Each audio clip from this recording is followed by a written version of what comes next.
Bhagavate Vasudevaya. Om Namo Bhagavate Vasudevaya. Om Namo Bhagavate Vasudevaya. Narayanam Namaskritya Om Chaiva Narottamam Devim Saraswatim Vyasam Tato Jayamudiraye Nashtaprayasha Bhadreshu Nityam Bhagavata Sevaya Bhagavati Uttama Shloke Bhakti Bhavati Nashtiki Shunvatam Svakatha Krishna Punyashravana Kirtana Alentos Toyavadrani Viduroti Surutsatam. Srimad Bhagavatam, Canto 3, Chapter 9, Text 3. Om Sam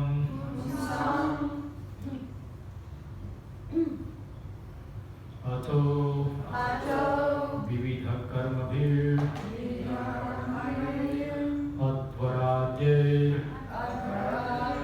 Danena Ogra Tapasa Paricharyaya Aradhanam Bhagavatas Tava Satpriyato Dharmorpitaha Karvichid Vriyate Na Yatra Samato Vividha Karma Vir Advaradye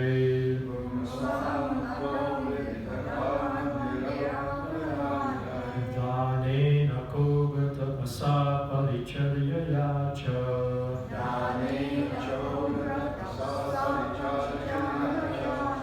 Aradhanam Bhagavatastava Satkriyartho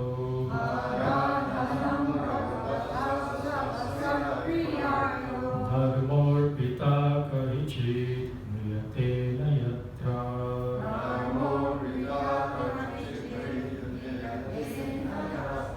Om Samato Vividha Karma Viradvaradye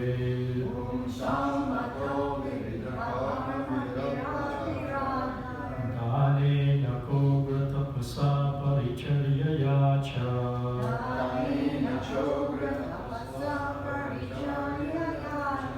Aradhanam Bhagavatastava Satkriyartho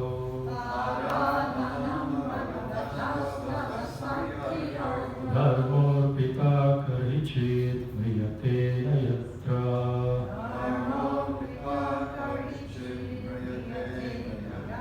Om Samato Vividha Karma Viradvaradye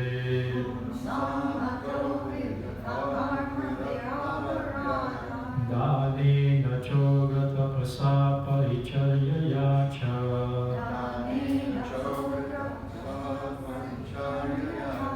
Aradhanam Bhagavatastava Satkriyartho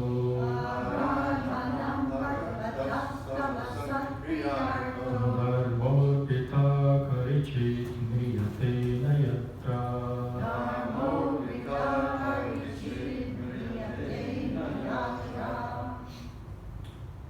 Samato Vividha Karma Viradvaradye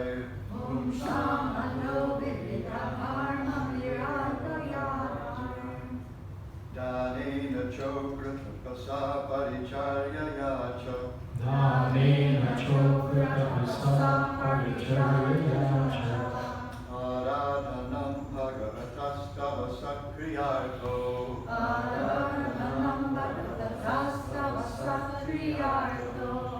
Dharmorpita Karichit Mriyate Nayatra Dharmorpita Karichit Mriyate Nayatra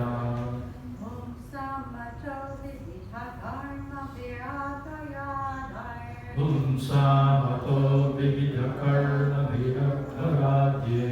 Danena chokra tapasatar paricharyaya. Danena chokra tapasa parichayacha. Aradhanam bhagavatastavasatkriyarto. Aradhanam bhagavatastava sakriyartho. Dharmo vritakarchitin miyate nayacha. Dharmo vitakarchit viyatena yatra. Pumsamato vividhakarma viratvaradhyaya. Pumsamato vividhakarma viraktaradye. Danena chokra tapasa paricharyaya. Danena chokra tapasa parichayacha. Aradhanam bhagavatastavasatkriyarto. Aradhanam bhagavatastavasatkriyarto. Vitakarchit mariyate nayatra. Dharmo vritakarchitin miyate nayacha. Pumsamato vividhakarma viratvaradhyaya.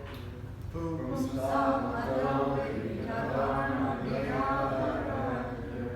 Danena chokra tapasa paricharyaya. Danena chokra tapasa parichayacha. Aradhanam bhagavatastavasatkriyarto. Aradhanam bhagavatam sakriyarto. Dharmo vitakarchit miyate nayatra. Dharmo vitakarchit miyate nayatra. Pumsamato vividhakarma viratvaradhyaya. Pumsamato vividhakarma viratvaradye. Danena chokra tapasa paricharyaya. Dhanena chokra tapasa parichayacha. Aradhanam bhagavatastavasatkriyarto. Aradhanam bhagavatastava sakriyarto. Dharmo vitakarchit virayatna yatra. Dharmo vitakarchit viyatena yatra.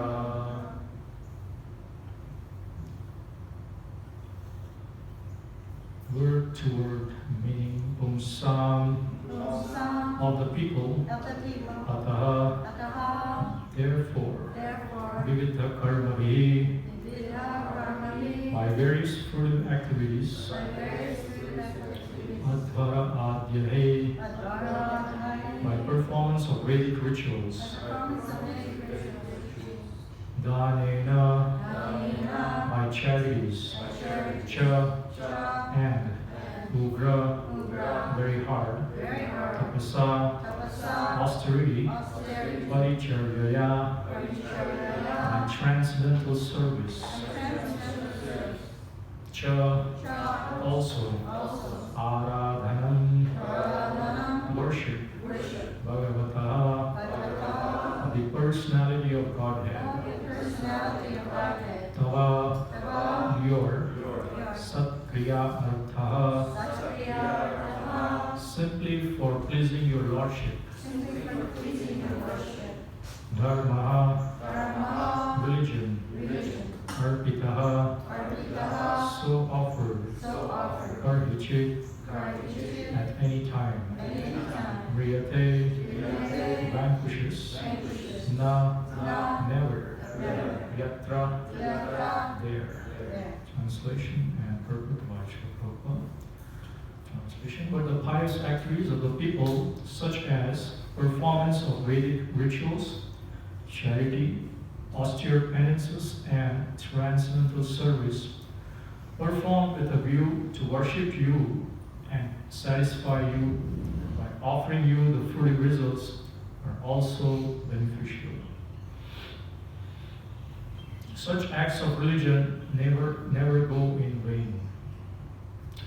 Please repeat, but the pious activities of the people, such as performance of Vedic rituals, performance of Vedic rituals, charity, charity, austere penances, austere penances, and transcendental service and transcendental service, performed with a view performed with a to view worship you and satisfy you to satisfy you by offering you by offering the you fruity results are also beneficial. also beneficial. Such acts of religion Acts of religion never go in vain. never go in vain. Purport. Absolute devotional service conducted in 9 different spiritual activities: hearing, chanting, remembering, worshipping, praying, etc., does not always appeal to people with a pompous nature. They are more attracted by the Vedic superficial rituals and other costly performances of social religious shows.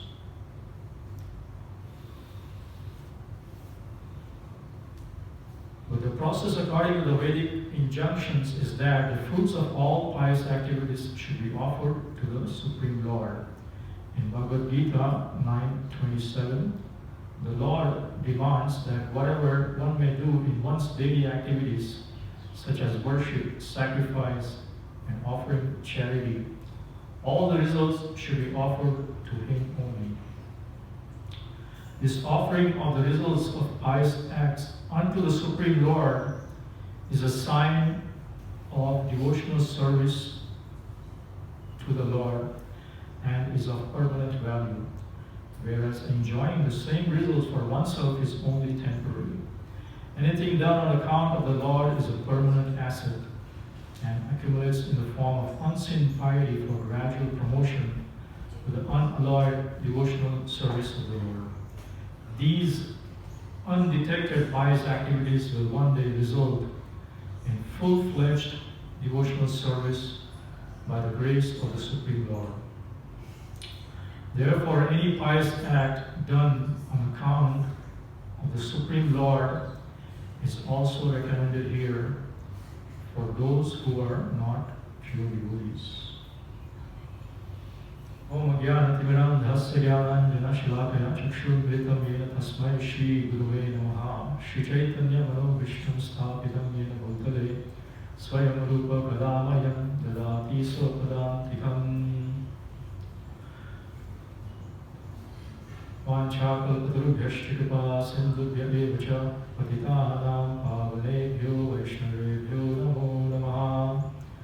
He Krishna Karuna Sindhu Dinabandhu Jagatpate Gopesha Gopika Kanta Radha Kanta Namostute Tapta Kanchana Gaurangi Radhe Vrindavaneshwari Vrishabhanusute Devi Pranamami Hari Priye Jai Shri Krishna Chaitanya Prabhu Nityananda Shri Advaita Gadadhara Shivasadi Gaura Namo Mahavadanyaya Krishna Prema Pradayate Krishnaya Krishna Chaitanya Namne Gaura Tvishe Namaha.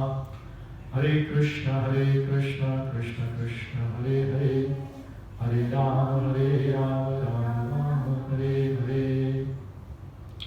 Pumsam Ato Viruddha Karmabhir Adhya Advaradhye Danena Chogra Tapasa Paricharyaya cha Aradhanam Bhagavatastava Satkriyato Dharmopitaha Karichit Niyate Na Yatra.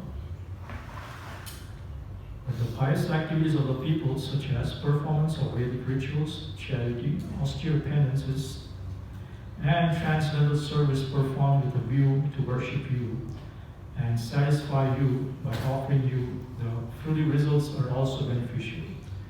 Such acts of religion never go in vain. So this verse is kind of a slight turn from the theme which we had until yesterday or the day before yesterday, when Maharaj was explaining very beautifully about the Bhakti Lata Beach, and that mainly pertains to the pure devotional service or Bhakti Yoga, or even as stated by Rupa Goswami, Shri Rupa Goswami, Anya Vilashita Shunyam Jnana Karmali Anavritam. But in in this verse, it's kind of a twist, or it's kind of, in one sense, a very opposite. Because it's saying here, what is it saying? The first line of the verse, it says, Pumsamato vividha karma bhir.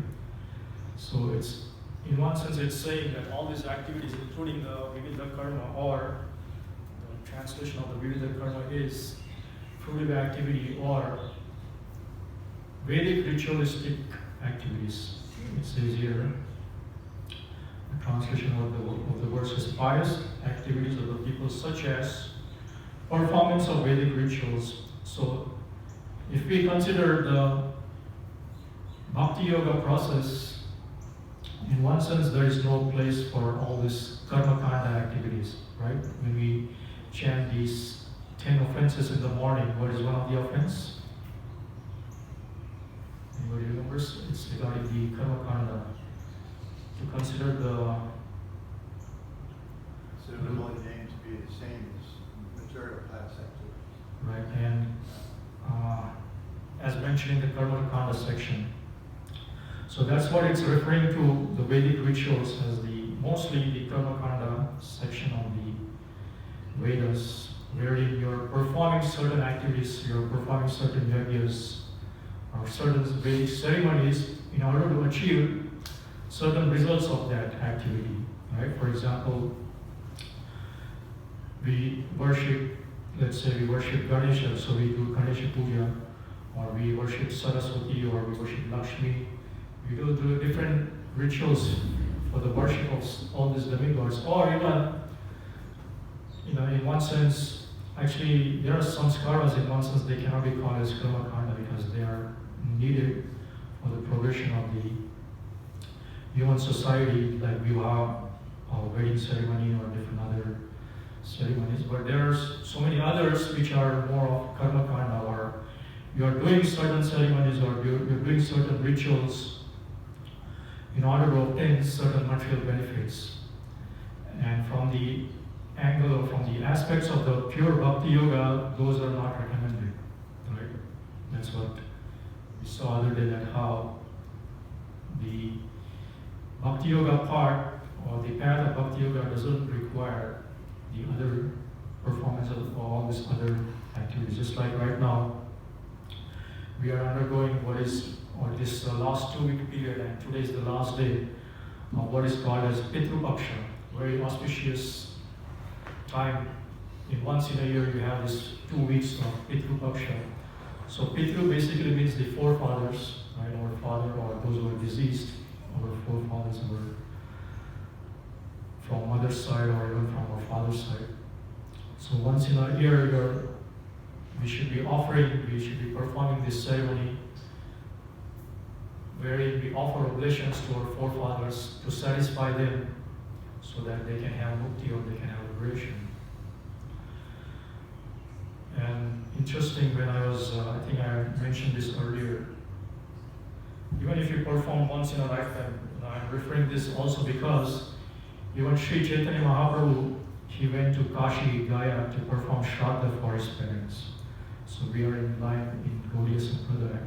So it's advisable at least once in a lifetime you go to this particular place and perform Shraddha for the satisfaction of your pitris or your forefathers. If not, you can even perform during this Pitru Paksha. So very interesting, when we were, there's almost like a 1 hour or hour and a half or 2 hours ritual where the Pandit, he will direct you what to do and how to offer the oblations, the Pinda. And we were at this place, as I mentioned earlier in one of the classes, Bodh Gaya, where there is a very beautiful temple of Kashi Vishwanath at the banks of the river. So before the ceremony starts, you should go and take bath in the river, come purified and sit for the ceremony. And then the Pandit goes on with different rituals of the ceremony. And one interesting thing happened. It was kind of me, my friend, actually 2 other friends, we went to do this particular ceremony. So at the end of the ceremony, there was one particular ritual or vidhi actually I can share, or we can perform this as an exercise, right? And the Pandit, this came out of a surprise. It's kind of, he dropped a bomb on us. And he said, just to remember that you did this particular ceremony for your forefathers, to remember this very particular auspicious moment, you have to give up one of your favorite vegetables, and you have to give up one of your favorite fruits. Not just for a day or two or a week, but for a whole life. And we were kind of taken by shock because we were not prepared for this. And it's like, if I ask you the same question, you have to answer it within, like you're right there in the middle of the ceremony and you have to answer this question. So what would you do? Then, we were kind of taken back and we asked him, well, can you help us here? Can you give us some clue on how to go about this? So he said, okay, just think about, you have like 5 favorite fruits, right? And out of 5 favorite fruits, you have to give up 1. So, if I ask the same question to you, so what would you do?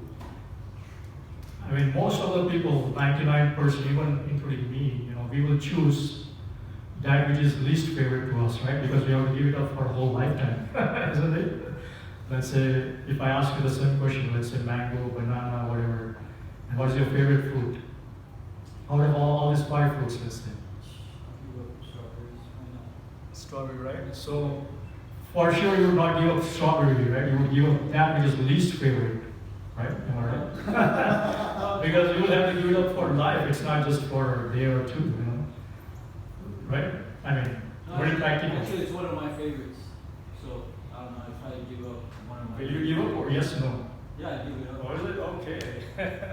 You pass the test. But anyway, I mean, all of us except for one in our group, he was very honest to select what his favorite vegetable was, which was actually carrot, which is in one sense neither fruit nor vegetable. And ever since that day, he always has a hard time because everywhere you go, you eat outside or wherever, you always have to have carrot in your sabji or in salad or somewhere. So he would always curse. Luckily, I selected something which is not that common and not favorite of most people. But this is what it is, the ritualistic ceremonies. Although, it's not encouraged, but here in this verse, it seems that it is encouraged because it's like you do something, it's like better than nothing. You do something which is better than not doing nothing. So that's why it says that, okay, you can perform all these Vedic rituals, right? And especially Prabhupada mentions in the purport, people sometimes they're attached to having all this pompous, the word used here, he says pompous nature. He says here, absolute devotional service conducted in 9 different processes does not always appeal to people with a pompous nature. They are more attracted by the Vedic superficial rituals and other costly performances. So, we practically see this, that if we have some Vedic ceremonies, with so many people, the turnout is so much, especially if we have fire sacrifice, because they're attracted by that chanting of the mantras, right? The Vedic mantras. Or if you invite them to come and chant with us just for an hour in the morning after Mangalati, just to chant Hare Krishna Mahamantra, most people will be reluctant because they think, oh, this is so simple, right? I can do it anywhere. Of course, you can do anywhere, everywhere. But they take it very lightly. But like we see in the Shikshashtakam, Namna Makari Bahuda Nija Sarva Shakti, that it may seem very simple, but it is very, very potent. It is. All the Shaktis, all the energies it's infused with all the Namna Makari Bahuda Nija Sarva Shakti, my own Shakti, Krishna is saying there. So Krishna is not discouraging here, he's saying, yes, okay, even though if you want to perform that, you can do it. You can do, most people, if you do general consensus all over the world, charity, they want to do some kind of charity. So that's not discouraged, you can also do charity. Austere penances and transcendental service. But if you do it with the intention that whatever the results of all these activities, we offer it as an offering to to Krishna, then that ceremony, then that activity, that charity, that penance is meaningful. Just like Prabhupada quotes here, Bhagavad Gita 9:27, Bhakta, no, not that one. Yat karoshi yad shnashi, yat johosi dadasi, yat tapasyasi kaunteya, tat kurushya madarpanam. So here he says that Krishna is saying, whatever you do, whatever you eat, whatever you offer or give away, and whatever austerities you perform, do that, O son of Kunti, as an offering to me.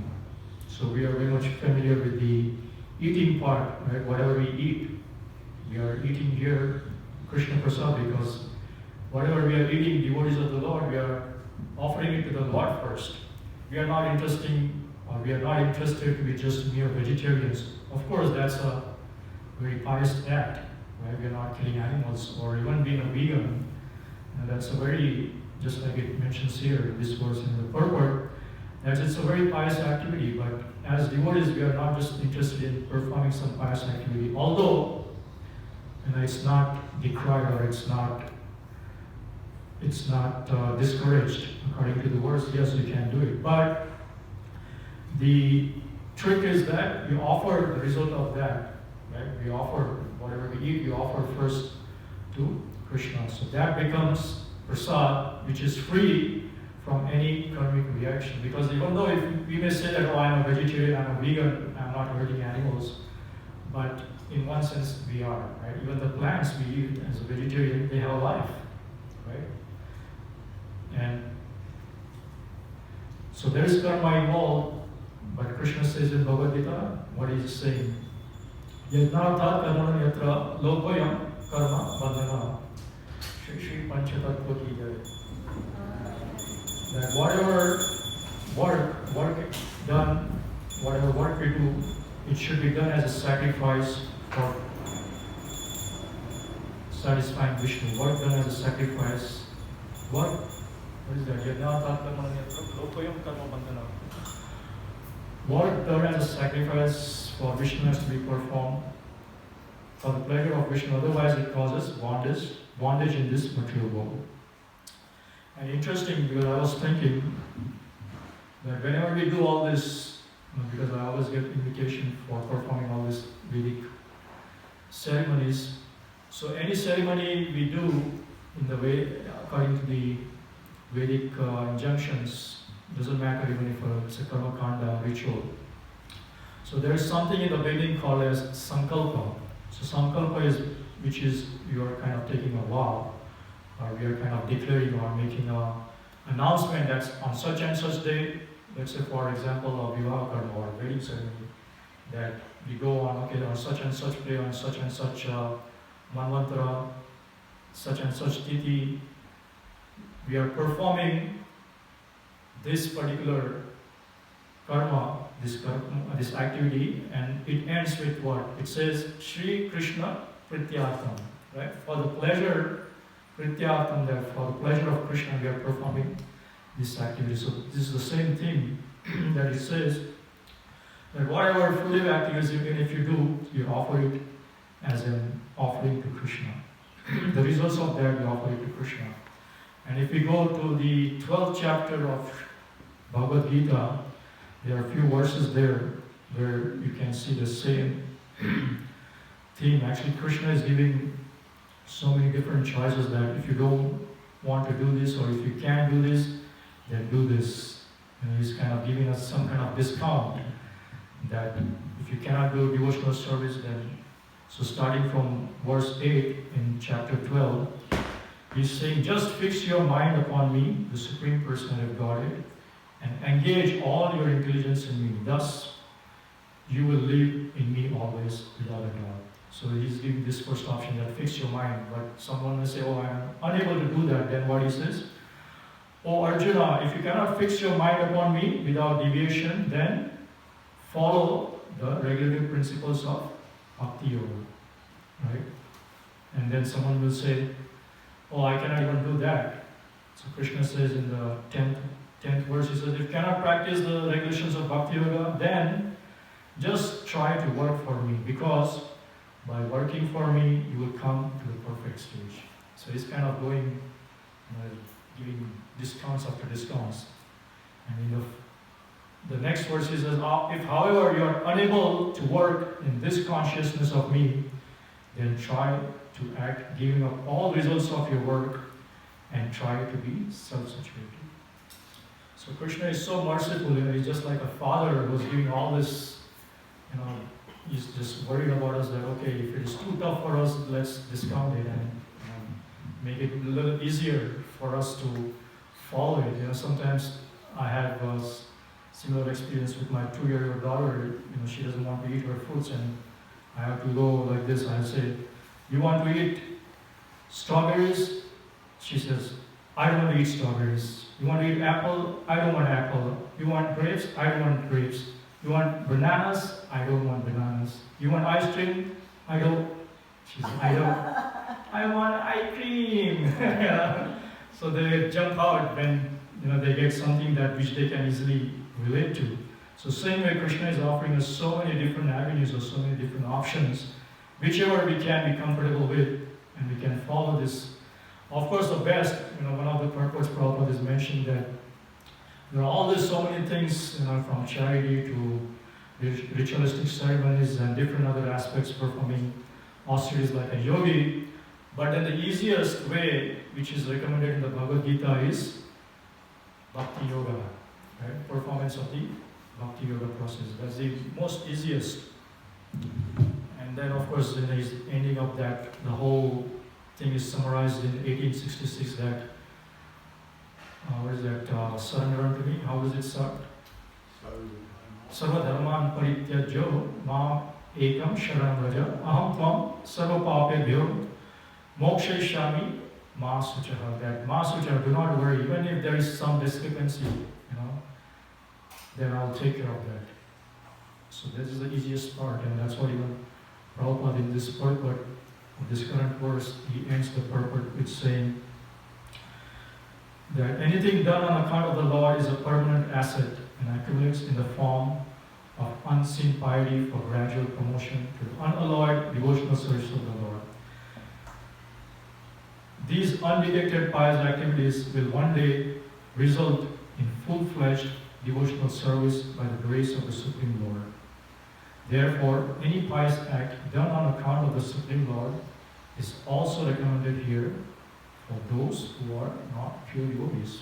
So this is the merciful nature of the Supreme Lord, that He is giving us this chance to perform this most easiest process as put forward by Sri Chaitanya Mahaprabhu. Hare Nam, Hare Nam, Hare Nam Eva Kevalam. Kalo nasteva, nasteva, nasteva, nagati, anyatha.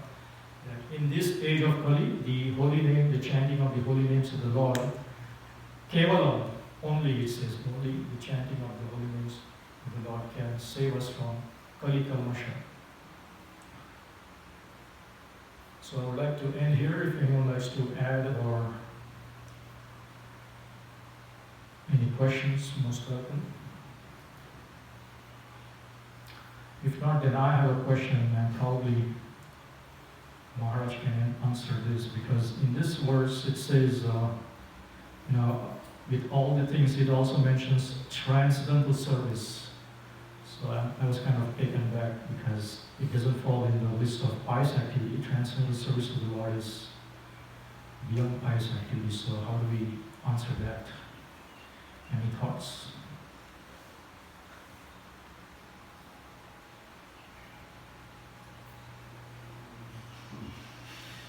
Probably, this is what I can speculate, that it doesn't mention devotional transcendental service, just some ritualistic service. Well, we've got different layers of activities here. Right. On one level, and then it depends, Vishwanath Chakravarti explains, it depends on something that we discuss quite often, intention. So we've got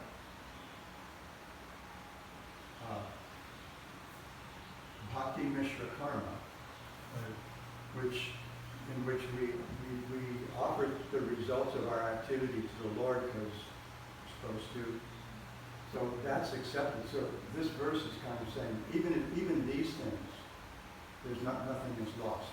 You know, there's some real gain. So karma mishra, mishra karma, bhakti mishra karma is, the intention is more selfish.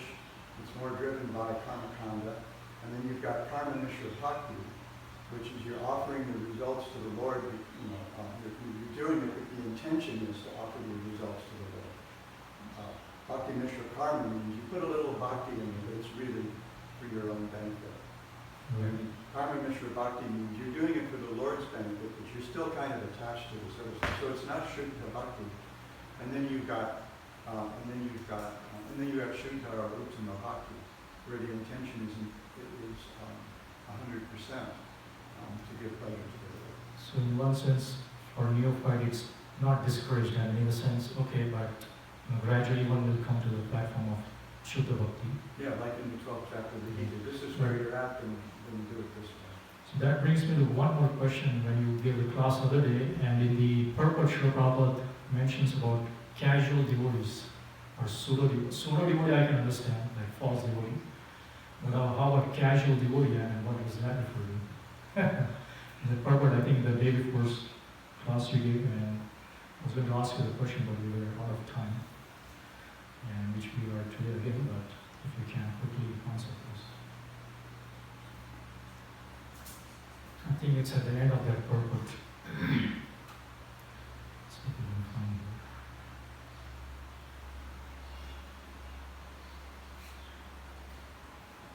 Oh, okay. So he's citing Bhagavad Gita 7:25 now, Prakasha Sarvasya. Rather, by Yoga Maya, the Lord remains concealed to the non-devotees or casual devotees who are serving their sense gratification. So non-devotees may be Bhakti Mishra karma types, maybe the casual devotees are the karma Mishra bhaktis. They're still maintaining some material attachments, but they're engaged in activities like bhakti, and they're offering something. They're doing something with the intention of pleasing the Lord. But they still have some faith in karma. I like the way Prabhupada ends the purport. He says the conclusion is that the Lord cannot become the order supplier of a pseudo devotee.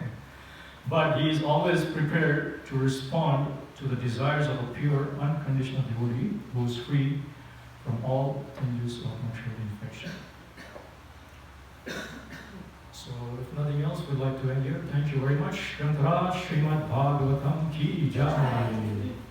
Is there any festival coming up? We have so many devotees making gardens. No, we just